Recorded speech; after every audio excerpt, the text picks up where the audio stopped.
Bonjour et bienvenue à ce module de e-learning sur l'évaluation dans le cadre de la plateforme L'innovation territoriale en action. Nous vous proposons dans le cadre de ce e-learning 3 points.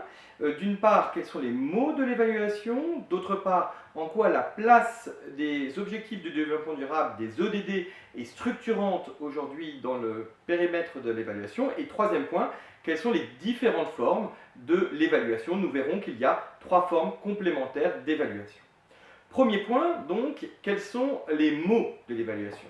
Très souvent, cette question revient parce que beaucoup de mots émergent. Regardons d'abord, finalement, au sein d'une organisation, les mots qui concernent son évaluation. Si on part des objectifs, puis des moyens, puis des résultats. Le mot le plus simple, le plus couramment utilisé est celui de la performance, qui fait le lien entre les objectifs d'une part et les résultats d'autre part obtenus suite à l'action engagée par une organisation. Mais il y a aussi deux autres formes importantes d'évaluation, celle qui va relier les objectifs aux moyens, et là on va parler de cohérence. Est-ce que finalement les moyens utilisés sont cohérents avec les objectifs? Et puis il y a le lien entre les moyens et les résultats, et là nous allons parler d'efficience. Cette question d'efficience est de plus en plus importante pour les organisations, à un moment donné où on parle beaucoup de frugalité, c'est-à-dire comment agir avec le moins de ressources possible pour un résultat identique. Et donc nous voyons bien que pour une organisation, il y a déjà 3 mots importants concernant l'évaluation. Mais élargissons le cadre et regardons finalement dans son écosystème. Et là, on va voir immédiatement en amont la capacité d'une organisation à regarder les impacts, les besoins, dont il peut s'agir, et finalement, quels sont les besoins des personnes, des organisations, des territoires dans lesquels elle évolue. Et par rapport à ces besoins, elle peut fixer finalement une utilité sociétale. Finalement, quel enjeu se pose-t-elle, quelle vision se donne-t-elle pour répondre à ces besoins? En aval, nous aurons la question de l'impact. Quelles sont les externalités concrètes qui ont été posées par l'action de l'organisation, qu'elles soient externalités positives, donc contribution à la réponse à ces besoins, ou négatives, en ayant ponctionné un certain nombre de ressources pour pouvoir produire finalement ces résultats. Et là, il s'agit bien pour l'organisation d'étudier sa pertinence, que ce soit en fixant en amont ses objectifs ou que ce soit en constatant en aval ses impacts. Mais on voit aussi, et c'est le 5e point important, la nécessité de plus en plus importante de l'écosystème lui-même de regarder finalement quelle est la pertinence de l'organisation. Et là, nous étudierons donc la contribution sociétale d'une organisation. Donc nous voyons bien à travers ces 5 mots de performance, de cohérence, d'efficience, de pertinence et de contribution sociétale que pour avoir une vision globale de l'évaluation, il est très important de bien comprendre les liens entre les besoins, les objectifs, les moyens utilisés, les résultats et les impacts de ces résultats. Voilà pour les mots de l'évaluation.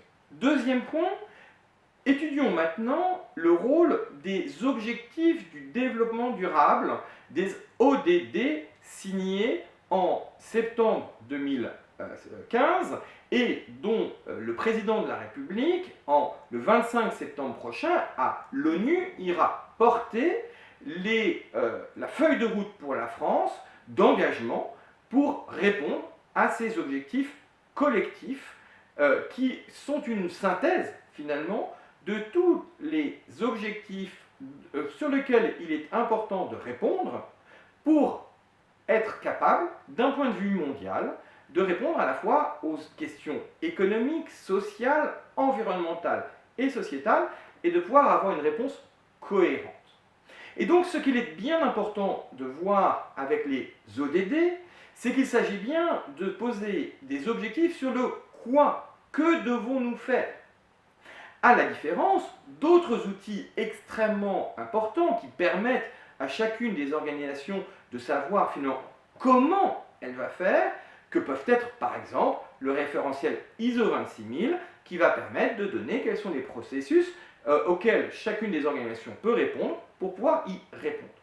Donc il est très important, et c'est en cela que les objectifs du développement durable signés en 2015 étaient une avancée considérable, c'est qu'il ne s'agissait pas seulement de se poser des questions sur le comment allons-nous faire, mais bien sur le quels objectifs communs nous donnons-nous d'un point de vue international.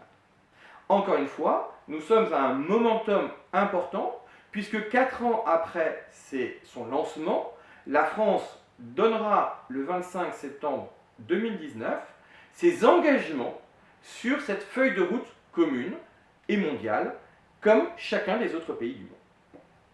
Sur la base de ce point-là, soulignons particulièrement que si les 16 premiers objectifs de développement durable donnent finalement une vision objective et systémique des enjeux à traiter, le 17e objectif de développement durable, l'ODD 17, concerne le mécanisme pour réussir cet objectif commun. Et il s'agit des alliances, des nouvelles alliances, à la fois entre États, mais aussi entre acteurs, entre territoires, pour être capable finalement de réussir ce challenge commun. Nous avons donc vu dans un premier temps les mots de l'évaluation, puis la place des objectifs du développement durable dans l'évaluation. Voyons à présent les différentes formes d'évaluation. Il y a principalement 3 formes d'évaluation. La première, il s'agit de la responsabilité sociétale des organisations. On parle souvent de la responsabilité sociétale des entreprises, et notamment depuis la loi NRE de 2001, qui acte par la loi la volonté de l'entreprise de pouvoir s'engager volontairement dans des objectifs qui répondent à la fois à de nouveaux indicateurs de performance et à de nouveaux dialogues avec son écosystème. Il s'agit là de bien regarder pour l'organisation, que ce soit une entreprise ou aussi d'autres organisations, quelle est sa responsabilité sociétale et finalement comment elle va y répondre.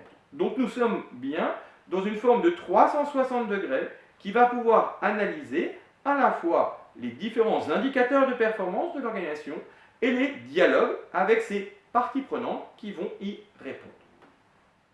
La deuxième forme d'évaluation est l'évaluation d'impact. Il s'agit alors de pouvoir mesurer quel est finalement, au-delà des résultats, l'effet de levier que ces résultats vont avoir sur l'écosystème et donc sur les besoins finalement des organisations, des personnes et des territoires. Cette mesure d'impact est une mesure extrêmement difficile, mais extrêmement importante, puisqu'elle permet finalement d'avoir une vision élargie de la contribution de l'organisation à l'ensemble de son écosystème. Cette mesure d'impact, depuis une dizaine d'années, a été engagée en France, historiquement parlant, à la fois l'ESSEC et l'AVIS ont fait des travaux très anciens, dès 2008, sur ces sujets-là, et depuis, de très nombreux acteurs y travaillent. On peut citer, du côté des investisseurs, par exemple, l'outil MESIS, qui a pour vocation justement d'analyser cet impact dans les programmes, dans les projets investis par la Caisse des dépôts et ses partenaires, notamment dans le cadre du fonds Noves.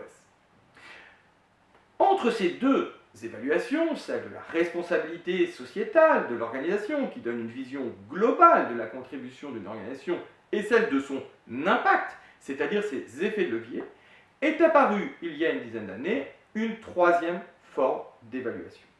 Comme un peu une passerelle entre les deux. Puisqu'il est difficile de pouvoir évaluer l'impact sur l'ensemble de l'écosystème, et que finalement, une auto-évaluation de son organisation n'est pas suffisante, le fait de pouvoir évaluer l'impact d'un partenariat avec un partenaire stratégique s'est imposé progressivement comme une forme intermédiaire entre la responsabilité sociétale d'une organisation et la mesure de son impact. Elle a cette caractéristique, cette évaluation, de pouvoir savoir déterminer à la fois quels sont finalement les résultats que l'on peut constater à la fois sur chacun des partenaires, mais aussi de pouvoir évaluer et mesurer ce que les deux partenaires ensemble, au-delà de l'échange qu'ils ont pu avoir, ont pu créer au service de leur écosystème et donc au service finalement des besoins d'avenir. Et ce qui est intéressant, c'est que nous sommes dans cette évaluation partenariale bien dans la logique de co-construction où nous ne sommes pas simplement dans un contrat-échange où les bénéficiaires ne sont que respectivement les partenaires, mais dans un contrat-alliance où au-delà de ce que s'apportent les partenaires entre eux, il s'agit bien de répondre ensemble à un enjeu de bien commun et donc d'arriver à ce que 1 plus 1 égale 3. Le 5 novembre 2019 sera publié le référentiel sur les nouvelles pratiques d'évaluation partenariale qui viendra actualiser le référentiel déjà publié par le Rameau en 2015. Nous avons donc pu voir dans ce module de e-learning à la fois les mots, la sémantique liée à cette évaluation, la place spécifique des ODD et finalement pourquoi est-ce qu'aujourd'hui, à la veille finalement d'un engagement de la France sur sa contribution au bien commun, il était important de pouvoir s'y attacher. Et troisième point, la diversité des modes d'évaluation qui sont à disposition des organisations. Bien évidemment, pour aller plus loin, vous pouvez consulter tous les outils disponibles sur la plateforme L'innovation territoriale en action. Merci d'avoir écouté ce module de e-learning.